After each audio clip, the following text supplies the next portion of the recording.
السلام علیکم رحمۃ اللہ۔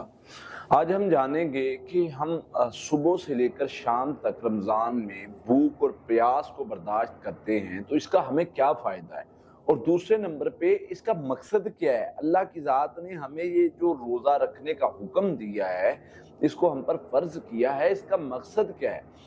سب سے پہلے تو میرے بھائیوں یہ بات یاد رکھو کہ روزہ جو ہے وہ اس کا مقصد ہے لعلکم تتقون، تاکہ تم تقوی اختیار کر جاؤ۔ لیکن تقوی کس کو کہتے ہیں؟ گناہ سے بچنا، نیکی کرنا اللہ کے ڈر سے۔ کوئی نیکی نہیں بندہ چھوڑتا کہ میں یہ نیکی خیر ہے یار، نہیں مجھے نہیں کرنی، لیکن اللہ سے ڈرتے ہوئے اللہ کی محبت میں یہ کہتا ہے کہ میں کروں، اور کوئی گناہ نہیں کرتا، کہتا ہے کہ اللہ کی محبت میں اور اللہ کے ڈر سے میں نہیں کروں۔ تو اب یہ جو کنڈیشن ہے، اس کنڈیشن میں انسان کی جو کیفیات، جو بھی معاملات ہوتے ہیں، اس میں جو بھی مطلب اس کو بھوک ہے، پیاس ہے، اس کا اس کو فائدہ کیا ہوتا ہے؟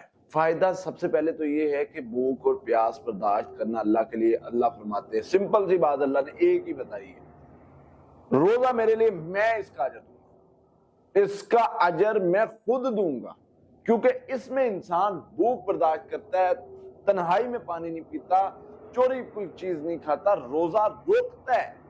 تو روزہ ایک ایسی طاقت ہے جو ایک تقوی کا بہت بڑا معیار ہے۔ اور پھر اسی طرح سے، لیکن ایک بات یاد رکھیں کہ کچھ چیزیں جو ہیں وہ ہمارے اس روزے کو ضائع بھی کر سکتی ہیں۔ روزے کا مقصد بھوکا اور پیاسا رکھنا نہیں ہے۔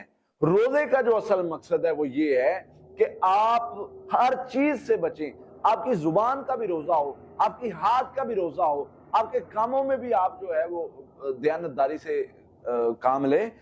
نبی صلی اللہ علیہ وسلم کی حدیث بھی آپ نے فرمایا کہ اگر کوئی بندہ جو ہے وہ روزہ رکھتا ہے اور جو ہے وہ اپنی زبان کی حفاظت نہیں کرتا، وہ نیک اعمال نہیں کرتا، وہ جھوٹ بولنے سے باز نہیں آتا، وہ غیبت کرنے سے باز نہیں آتا، وہ ہاتھ کا استعمال کرنے سے باز نہیں آتا کسی کو غلط تکلیف دینے کے لیے، تو فرمایا اس کا اللہ کو اس کے صبح سے لے کر شام تک بھوکے اور پیاسے رہنے کی کوئی ضرورت نہیں ہے۔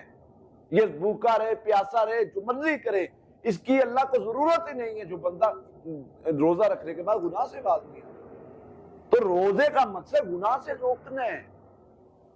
کہیں یہ نہ سمجھ لیجئے کہ بس بھوکا پیاسا رہ لیا اور سو لیا اور بس ہمارا فرض ادا کر، نہیں۔ تو اس چیز کو سمجھیے، روزے کا مقصد کیا ہے اور اس مقصد سے ہمیں ملے گا کیا۔